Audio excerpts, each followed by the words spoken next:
Hello, everyone. My name is Lexi, and welcome back to Sincerely Self podcast. Today, I'm joined by an amazing guest, Andrea Hoffer. She is the CEO of AHA Talent Experts, and she's also an author and inspirational speaker. So, Andrea, just tell us a little bit about you.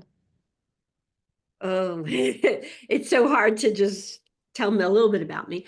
I Mm-hmm. I originally just have always been interested in people and why people behave the way they do. And I don't mean that like a bad behavior, just how they show up in different circumstances, including myself. I've always sort of wanted to put people in boxes. I know that sounds terrible, but I like to know the best way to interact with people so that Yeah. we can both be successful. And Mm-hmm. I think a lot of that came from my great aunt. It was actually my father's aunt, who I never met because she passed away early. But she was kind of ahead of her time, and she studied human behavior, specifically in children. She wanted to see how their values, of how they identified their values early on, how that affects their behavior later in life. And she actually had a doctorate at a time that a lot of women weren't even going to college.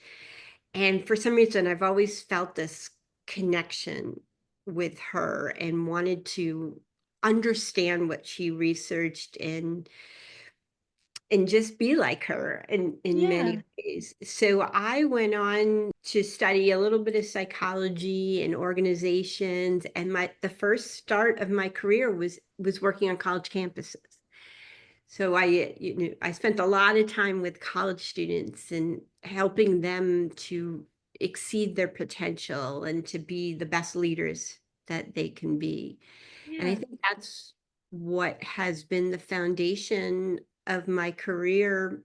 I mean, I've changed careers so many times and gone in different directions, but if you really look deep into it, you can understand the reason for each twist and turn. And then it often will come back to my fascination with human behavior and wanting people to be successful in whatever they do. Yeah, that's amazing. I also am so fascinated. Like when you said putting people into boxes, I knew exactly what you meant, like just categorizing them. That has always been something that it is so fascinating how people react, how they interact. So I think it's cool. It's kind of been an inspiration throughout your whole life. Yeah, and a phrase I say often is that people are wonderfully messy. And I think it was a hard lesson for me to learn, but I've learned that you might understand how people show up in most circumstances, but sometimes life, I'm not even going to say sometimes, often life throws you a little bit of a wrench that you aren't expecting. And that could change your behavior going forward. It could change your behavior for a certain period of time. And then that throws others off. Right. And so then they might not understand why you're acting in a certain way. And it could be subtle. I'm not saying it's, complete change of behavior, Yeah. and it shows up in the workplace a lot. And when I see team members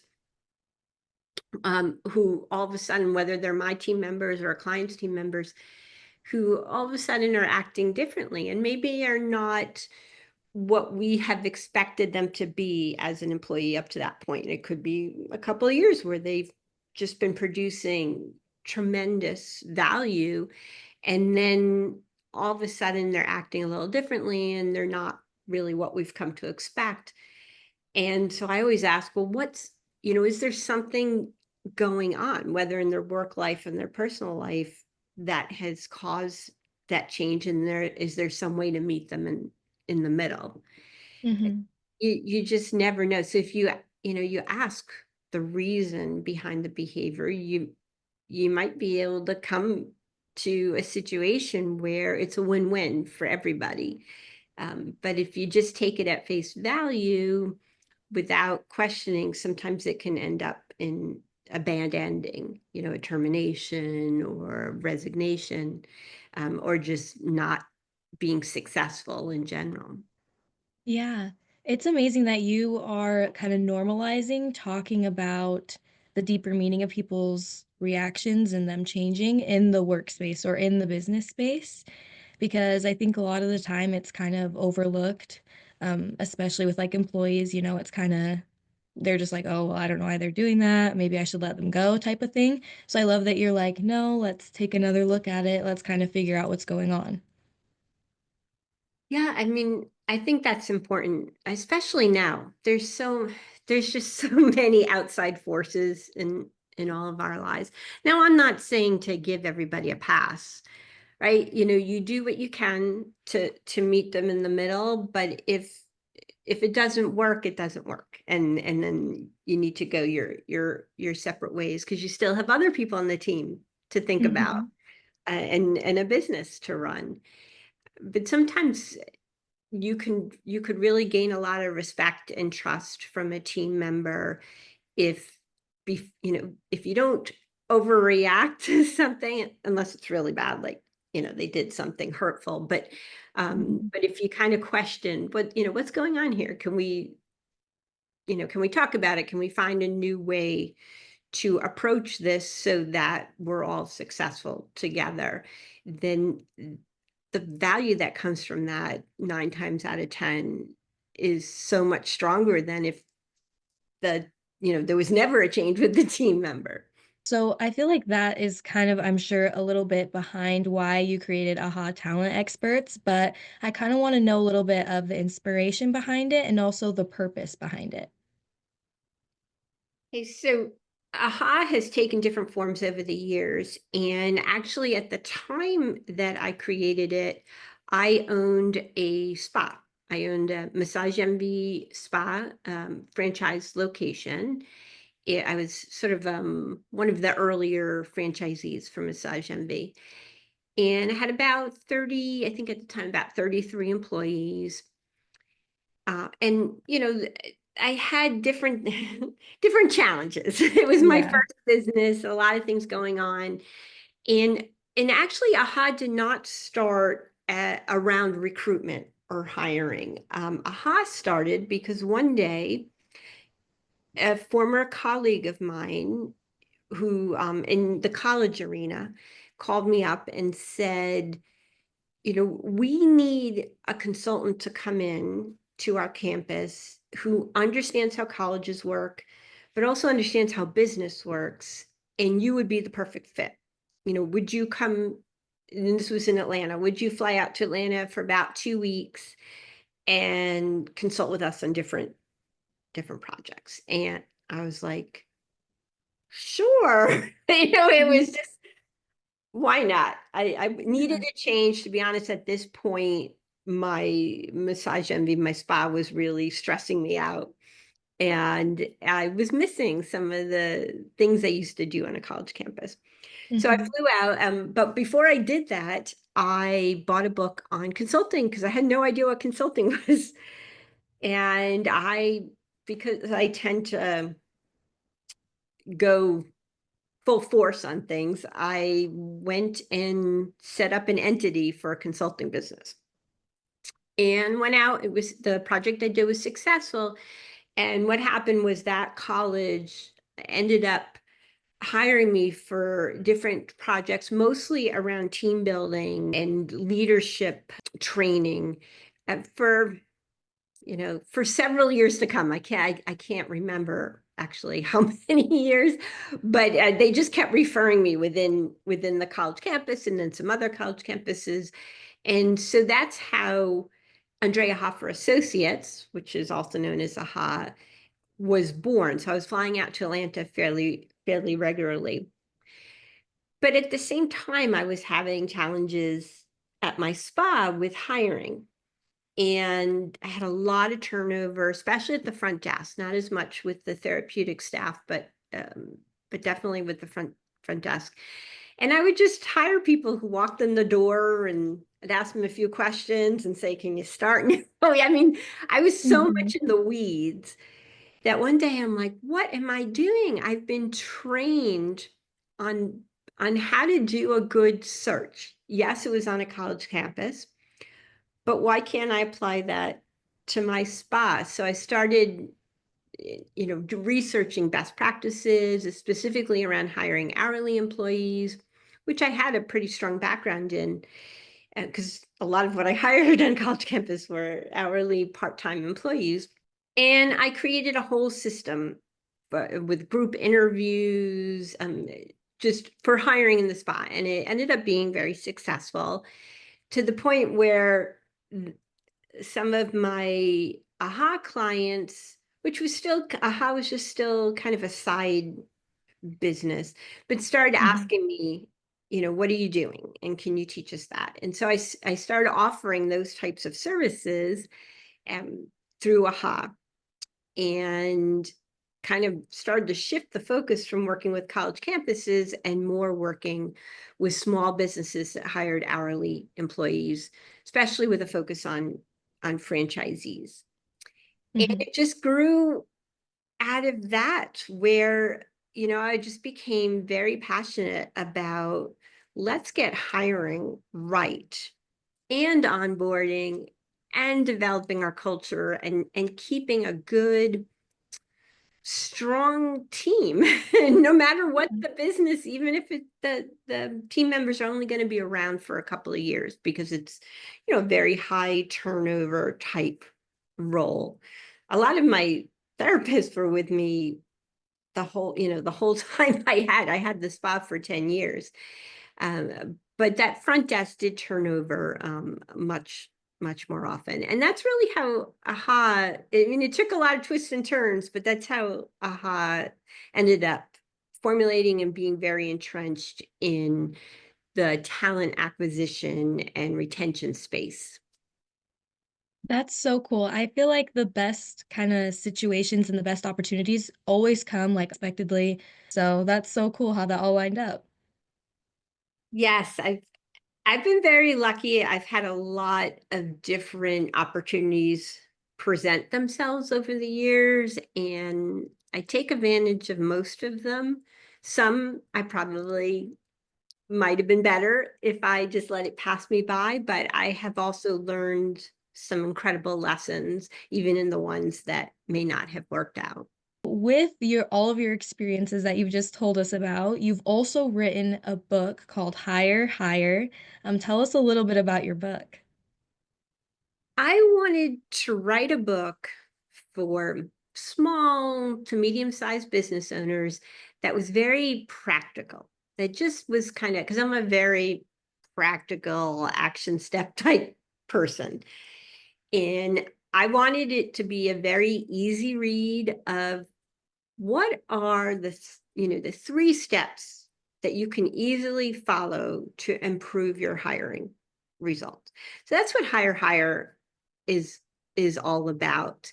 And it takes you through, first, our discovery process, which I'm we still do it today. Like, without our discovery process, we couldn't accomplish anything else. And essentially, discovery process is just a 90-minute session with us, where we're asking a lot of questions, just getting a feel for your culture and who you need and who would be successful in both your position and culture. But we do it in such a way where we're pulling stories out of you, almost like you do as a podcast host. Yeah.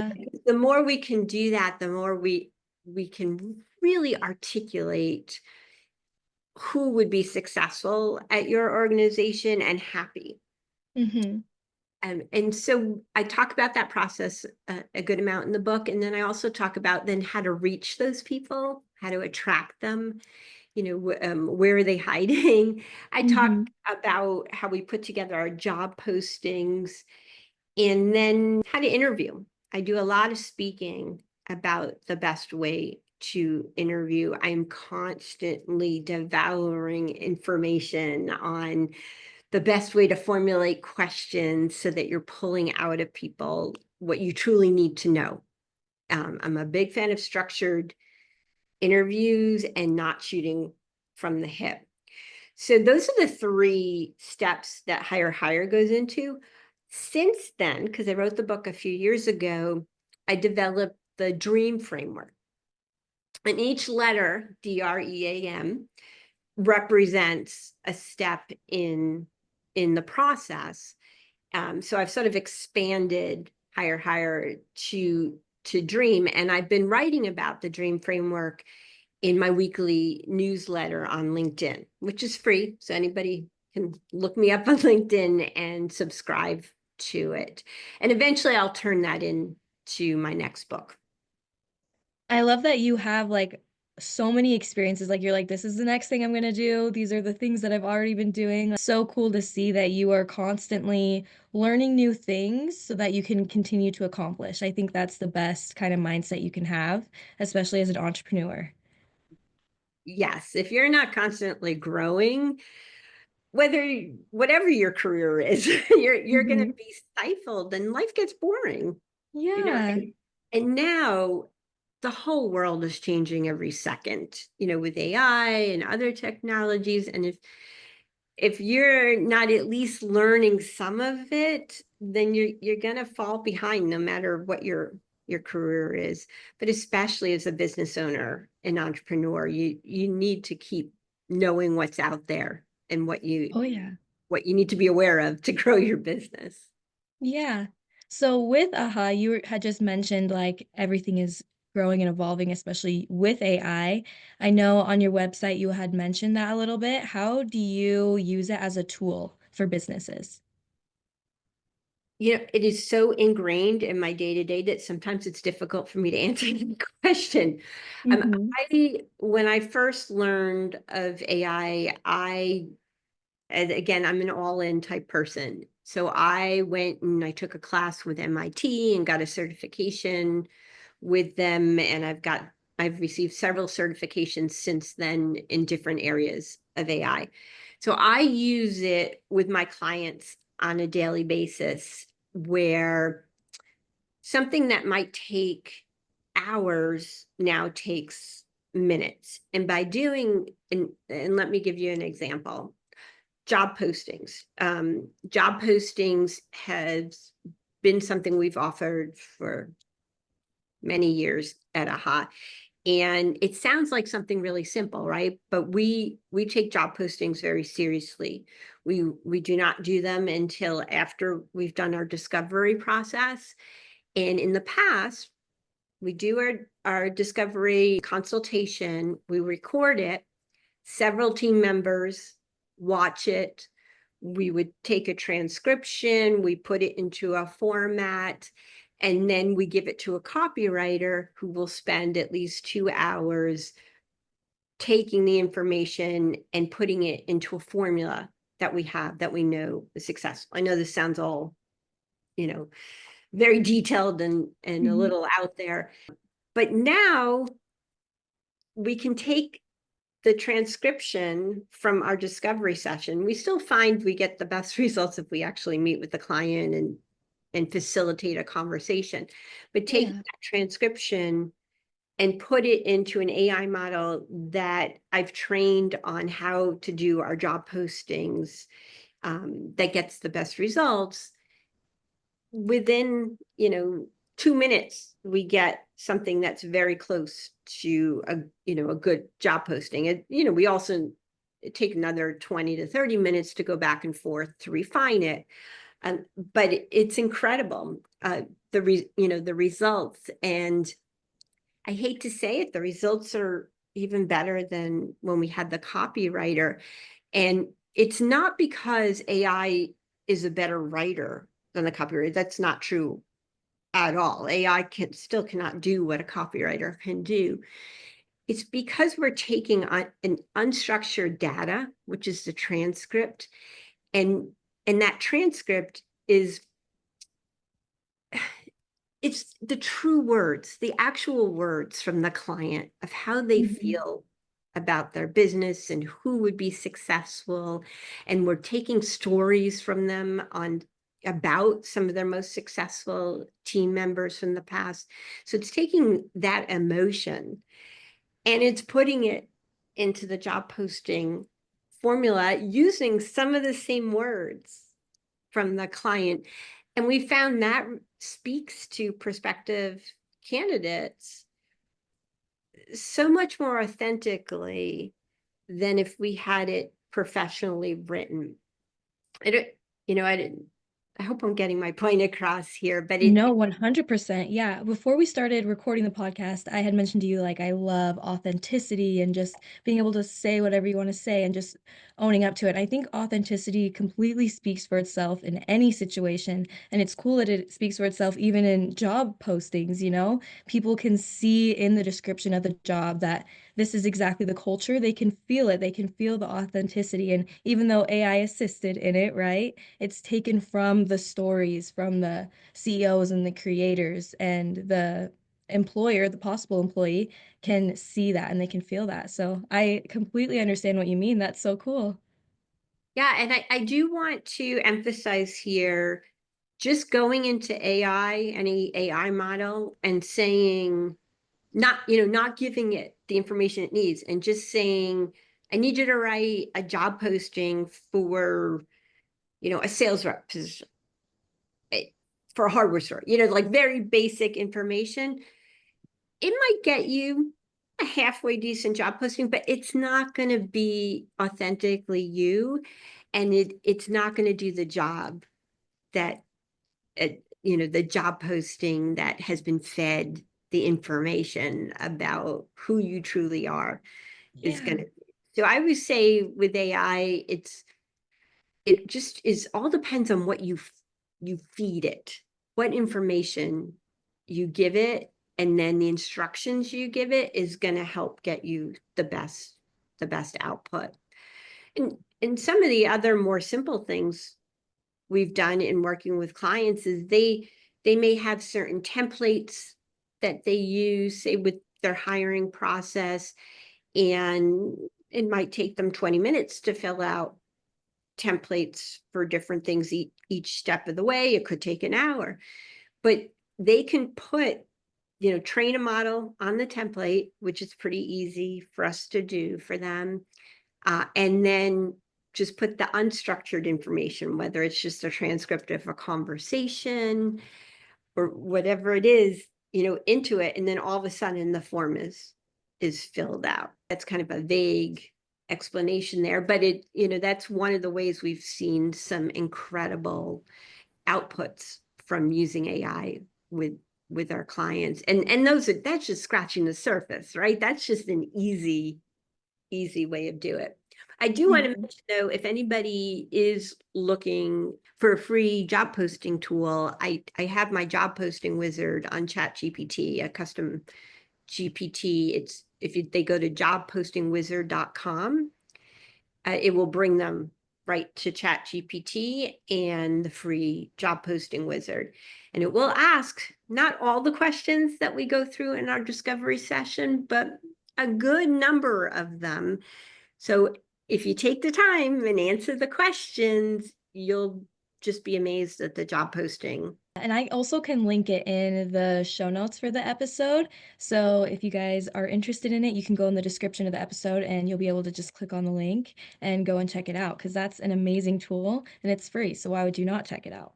Going along with kind of the hiring process and just the importance of the hiring, what would you say for the purpose of having a good team and needing to be kind of picky with the hiring process? How does that support a business? A business leader or a business owner is going to want a team that they trust and will know that will make decisions on their own that support the business owner's vision, right? They're Mhm. not going to want to, a true business leader is not going to want to micromanage them. They're going to want to know that they can focus on the future of the business and growing the business, and and even taking some time from them for themselves, which Yeah. business owners often forget to do, and know that they have a team that will treat the business the same way they will. And that's where hiring becomes so important.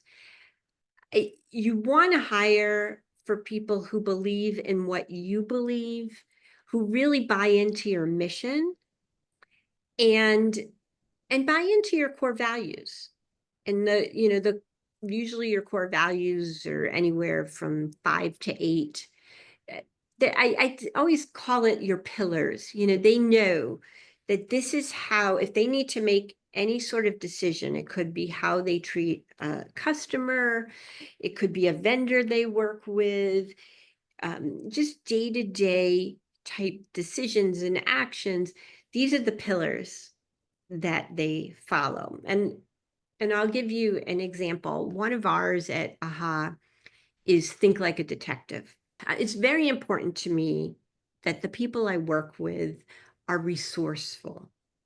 I'm extremely resourceful. I'm always trying to find a better way to do things. Maybe sometimes I go a little too far down the rabbit Mhm. hole, but I don't want to, constantly say we can't do that. I want to say we'll figure out a way.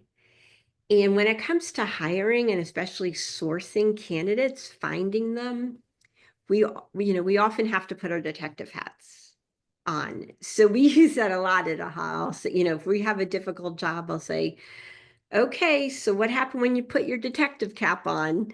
So Mhm. it's, I guess it's one way of saying think out of the box, but it's a little bit deeper than that. It's, let's just keep looking. Let's look for different ways. It's so easy now to especially now with AI, to find other ways to approach to find an answer. And so my team always knows we're, even if we're not the answer, we're going to help give a creative suggestion that we think could help them get to where they need to be. And so that's just one pillar. We had at Massage Envy, one of our core values was around caring. And, that showed up in so many different ways. It often would show up if somebody's car broke down and somebody else, another coworker, offered to give them a ride to work or to give them a ride home from work. And we always rewarded that behavior and connected it directly to the core values so that it was alive all the time. People knew what was important in our culture. And by doing that, that freed me up to know I didn't have to be there every day. People were going to show up the way I would show up, or I would want them to show up, even if I'm not there looking over their shoulder, because that's not the type of leader I want to be. Yeah.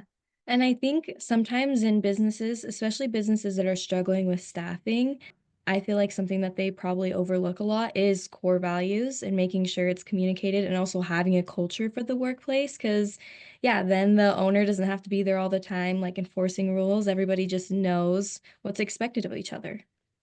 Yes, and it's a lot more than just putting your culture on a plaque, like putting your Mhm. core values on a plaque. It's how does it show up each day? How do you want it to show up? What are the specific behaviors? And and once you know that, it's easier to interview. It's embedded in your job postings and in everything you put out there about your company and what it's like to work there. So I'm going to end the episode here. I will have the links for Andrea's LinkedIn. That's the best way to contact her if you want a little bit more information. I also have the link for her website for AHA, and then also the ChatGPT link so that everybody can go and check that out. Great. Yeah, thanks so much for joining us today, Andrea. Thank you. This has been so much fun. I appreciate it. Yeah, thank you. I will see you guys next week.